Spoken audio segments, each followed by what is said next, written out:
Eu vou falar um pouquinho então sobre o nosso trabalho, que é a constituição das atividades de leitura no livro singular e plural. Os acadêmicos então são o Diógenes, Fabiano, eu, Michele e a colega Register.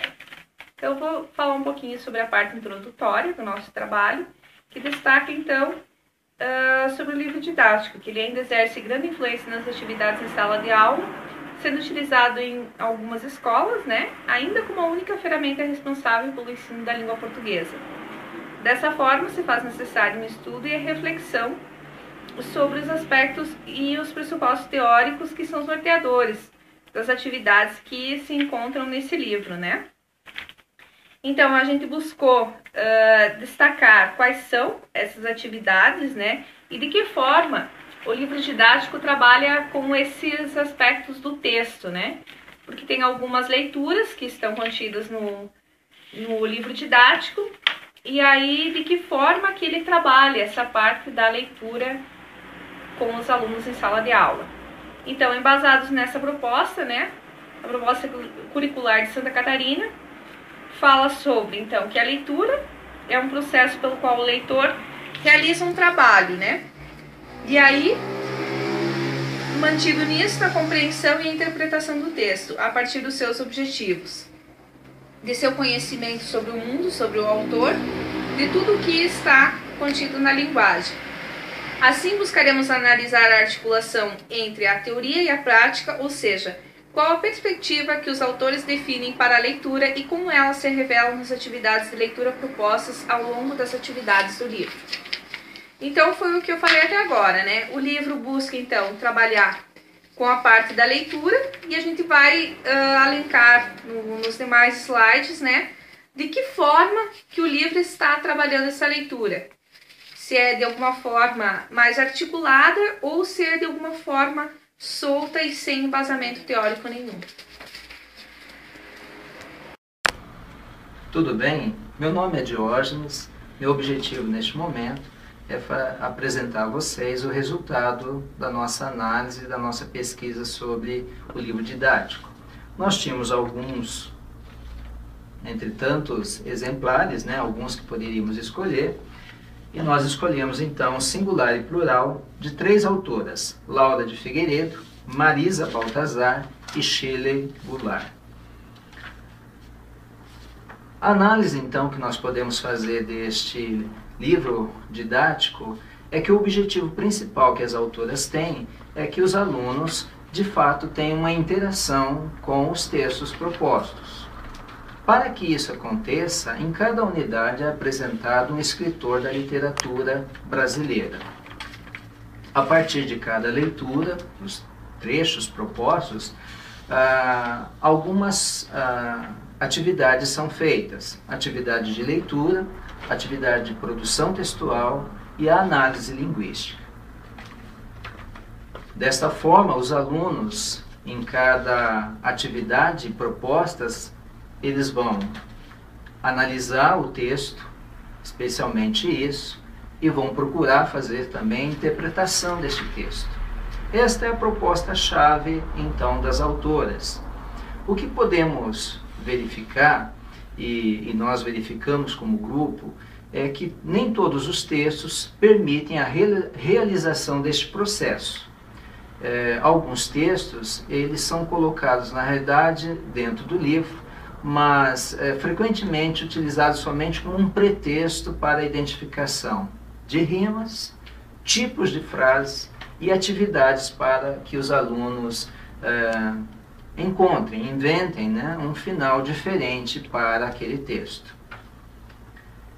Embora então a proposta seja uma ideia inovadora, nós podemos verificar nos textos propostos, dentro do conteúdo do livro didático, um modelo de leitura mais direcionado à decodificação, onde o aluno acaba tendo somente a condição de reconhecer o sentido como estando explicitamente representado no texto, sem talvez uma apropriação devida, uma apropriação, um diálogo realmente com esse texto. Na sequência, nós vamos ver um exemplo da atividade do texto, um dos recortes que nós tiramos, para que vocês tenham uma melhor ideia do que estamos falando. Nós estamos trabalhando sobre análise dos resultados de pesquisa. É o que eu vou falar na mais uma parte referente ao livro didático. O livro didático que estamos analisando há o desejo de apresentar uma proposta de leitura que contemple a possibilidade de um leitor que seja ativo. Esse leitor ativo é um leitor justamente que possa olhar o texto com análise própria e sem depender de um direcionamento somente de perguntas e questionamentos do próprio livro.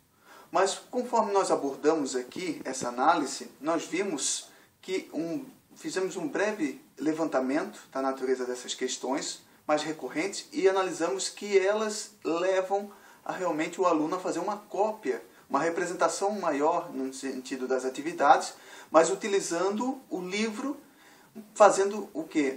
Utilizando o livro no sentido de respondendo as perguntas, né? Por exemplo, aqui nesse texto, o esgoto vaza na rua Visconde de Caravelas, em Botafogo, após fortes chuvas, onde é possível a gente verificar que todas as 6 questões elaboradas encaminham o aluno para a cópia, quer seja de trecho do texto ou quer seja de alternativas apresentadas para as questões.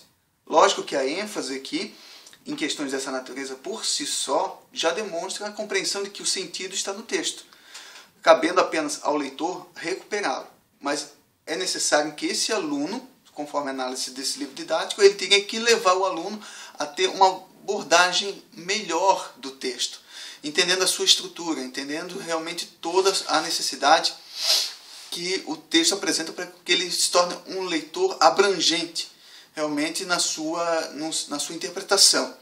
Além disso, ele cria um modelo de leitura que se antecipa ao texto, podendo, portanto, ser aplicável a todo e qualquer conteúdo. Então, essa é a análise que nós fizemos de pesquisa referente ao livro didático até aqui apresentado. Sobre as considerações finais. Se avaliarmos a realidade escolar, vemos que o livro didático ainda prevalece como ferramenta pedagógica essencial e muitas vezes única nas práticas educacionais. É necessário que se cheque de fato o conteúdo e a organização que estão presentes nesse livro didático, cabendo ao professor ficar atento ao seu conteúdo que está nele elencado, pois está ou não de acordo com os objetivos de seu planejamento escolar. Ou seja, cabe ao professor verificar se a consistência teórica condiz com as necessidades e o contexto social do qual os alunos estão inseridos. Dessa forma, nos fica evidente que ensinar e ler vai muito além do que ensinar e decodificar palavras em um texto.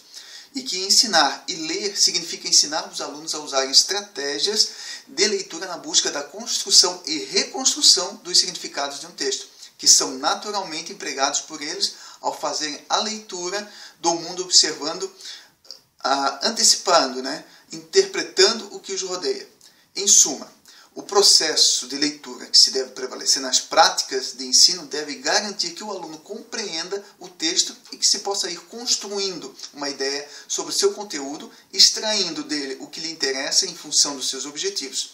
Isso só pode ser feito mediante uma leitura individual, precisa, que permite o avanço e o retrocesso, que permite parar, pensar, recapitular, relacionar a informação com o conhecimento prévio, formular, perguntar, decidir o que é importante e o que é secundário, e não simplesmente ficar em decodificações prontas e simplesmente em cima somente de atividades prontas, mas o aluno abranger além do que realmente está contido no texto, saber dar uma crítica construtiva, saber realmente ter um avanço realmente em sua leitura.